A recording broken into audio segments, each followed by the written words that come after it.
going to tie up a Royal Coachman. Really nice and effective wet pattern. I've been kind of delayed. This is going to be my last week working for the state of Utah before I retire. It's the day after Christmas, and I decided I was going to try to finish my basement, which is also what my wife calls my fly shop, because I have so much stuff down here. So everything's a little bit scattered, but I wanted to tie some flies today, so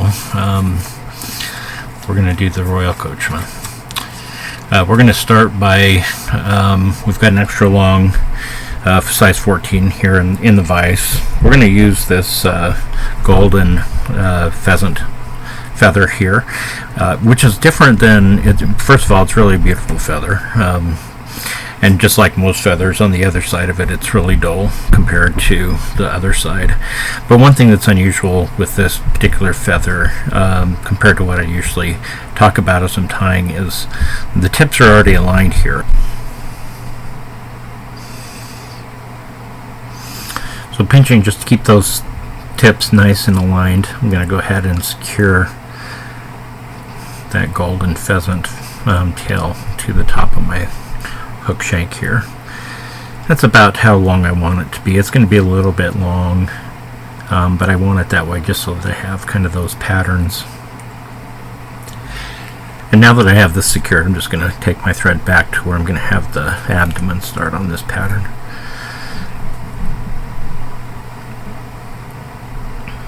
So most important at this point, I've got them secured down. What I want to do is make sure I keep them on the top of the shank of the hook.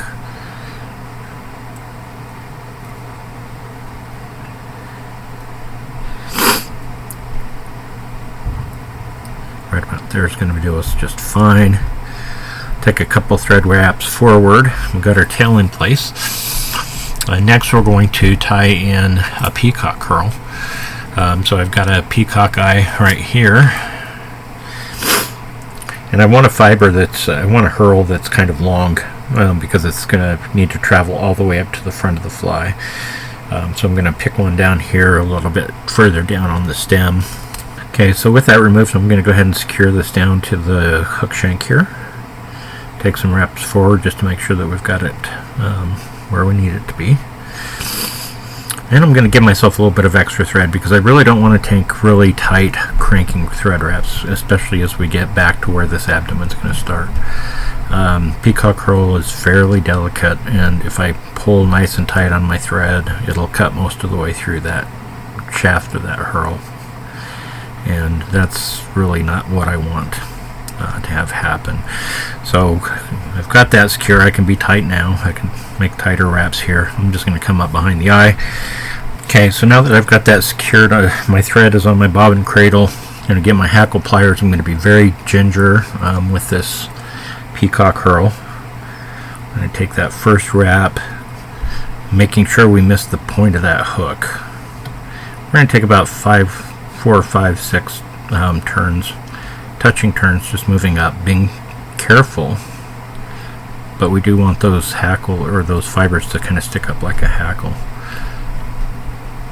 So you're going to have just the right amount of tension on it, not enough to break it off, but enough to get those to stand up.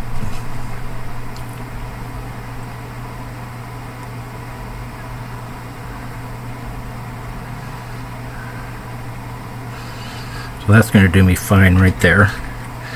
I'm going to tighten up my thread, move my bobbin cradle out of the way.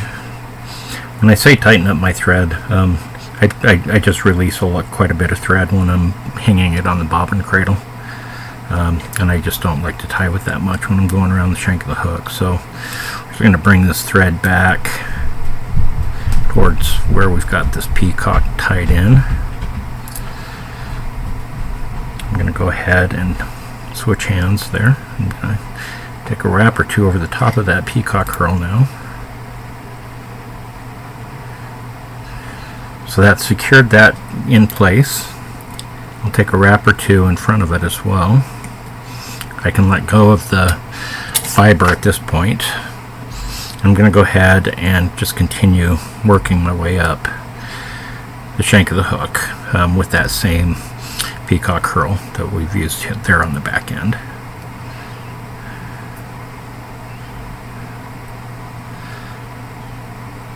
Probably about as far as I want to take it. I'm going to clean things up a little bit by taking another thread wrap, going back down and forward. I'm using nano silk, so it's not going to build up too much.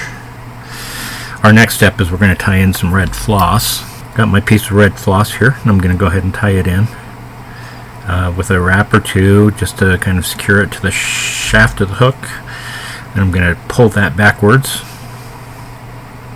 until it clears the eye. So now I'm not going to need to cut it off. I'm going to move my peacock curl back and out of the way, and then I'm going to move up towards the eye of my hook here. And I'm going to just kind of clean up those frayed ends or those loose ends. Just to clean that up a little bit. So now that I've got my floss in there and secure, you're going to want to run it between your thumb and your forefinger a little bit to flatten it out. And then we're just going to take really careful but touching wraps, moving back towards that first bunch or bushiness of peacock curl towards the back end here. Still making sure my floss is flat. I'm going to start moving it back up towards the eye of the hook now.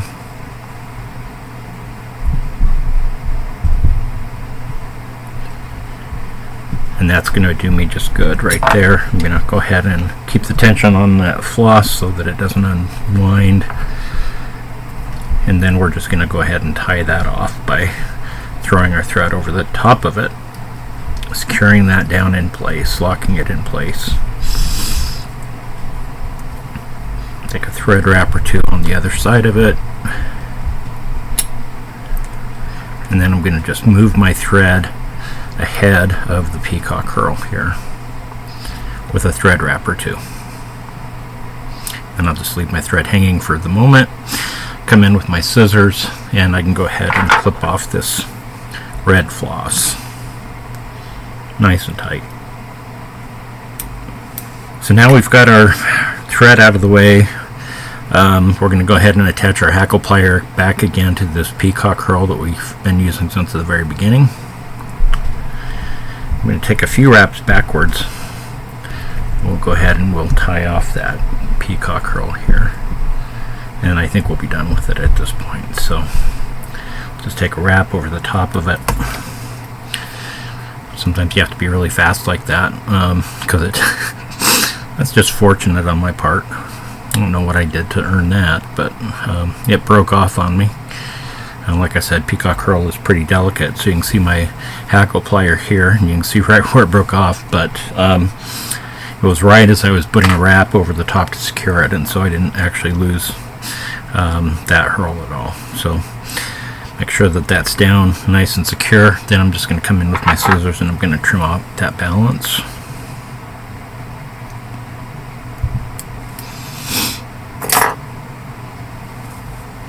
And that's how we should be looking right about now.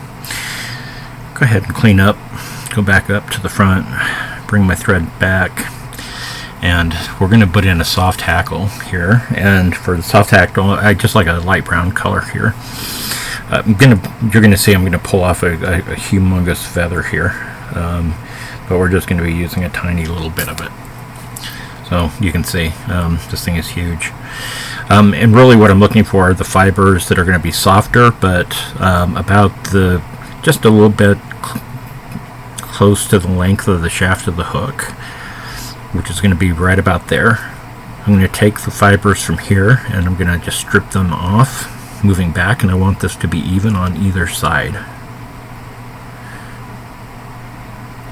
So I have the same number of fibers stripped off of either side, and I don't need to strip every fiber off. I do want a little bit of a handle, which I have here with that really long stem. I can take this balance piece with all the fluffy stuff and throw it over in my waste basket. So the next piece is, I'm not going to use all the way up to here. In fact, I'm only going to use a small section of this for my wet hackle. So I'm going to get my fingers a little bit wet and stroke some of those fibers backwards. that we're going to be using for our soft hackle. So now that I have that kind of this way, I'm going to just come in with my scissors here and cut a little triangle out just by clipping that off. You'll note that it kind of leaves us with a nice little tie-in point here. So with those fibers kind of pulled backwards and just the sort of tip end triangle end here, I'm going to go ahead and tie that triangle end piece in. I'm going to draw it back just a little bit so I don't have to cut it. I'm going to go ahead and take that right up to the eye and tie that in nice and tight. Now I've got my soft hackle in place. Okay, now that we've got our bobbin and our bobbin cradle, I'm going to go ahead and grab my hackle pliers. I'm going to attach that to that kind of end that we created there, that handle. I don't want these fibers kind of turned, but stroked backwards.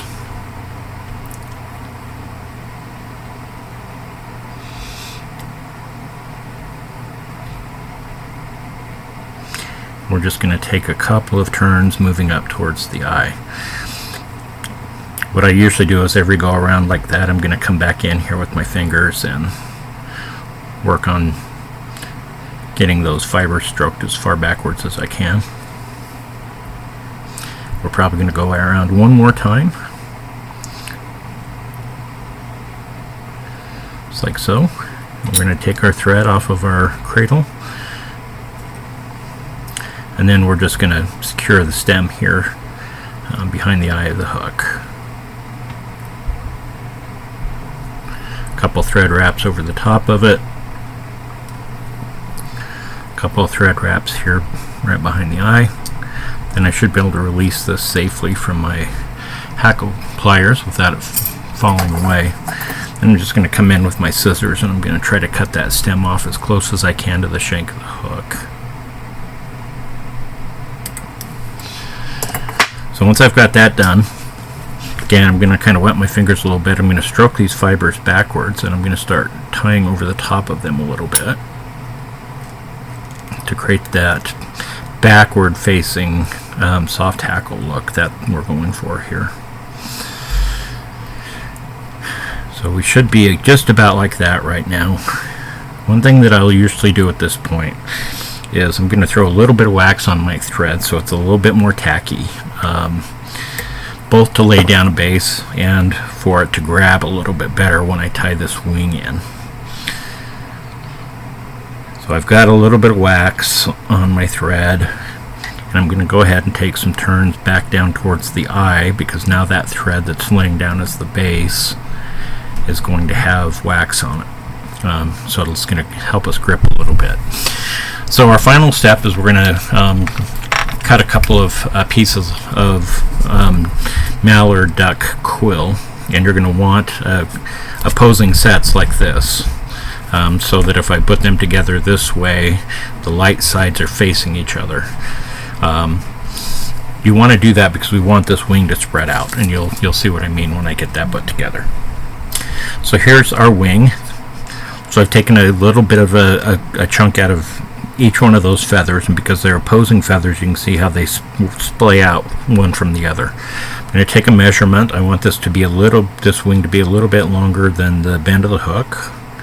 Once I have that measurement in place like that, I'm going to just pinch these two right at the top of the shank of the hook here, and I'm going to take a very loose wrap around both of them at the same time, and then I'm going to cinch that down really nice and tight with my thread. That's where sometimes that nanocell comes in handy, because you can crank down pretty tight. And what we'll be left with will be both of those wings sitting on the top of the shank of the hook there. I'm going to take a couple of wraps off of those feather butt ends. You can do some resituating here a little bit. I'm going to just come on in with my scissors and we're going to cut those butt ends of that mallard feather off here.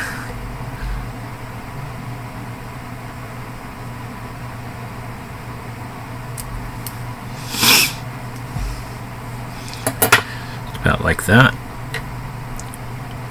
I'll go ahead and secure those down and cover up those butt ends with some thread wraps. And from here I'm just really covering up the butt ends of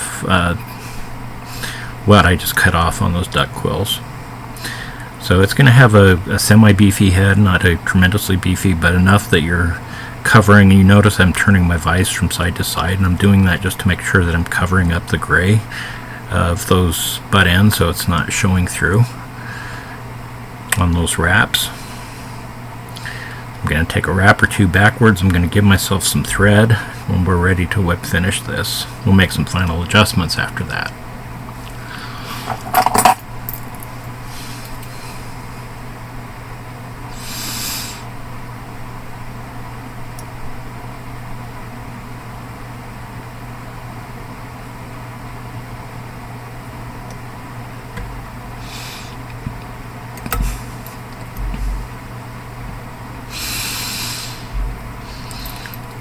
Go ahead and cut our thread off the back end of my whip finisher here.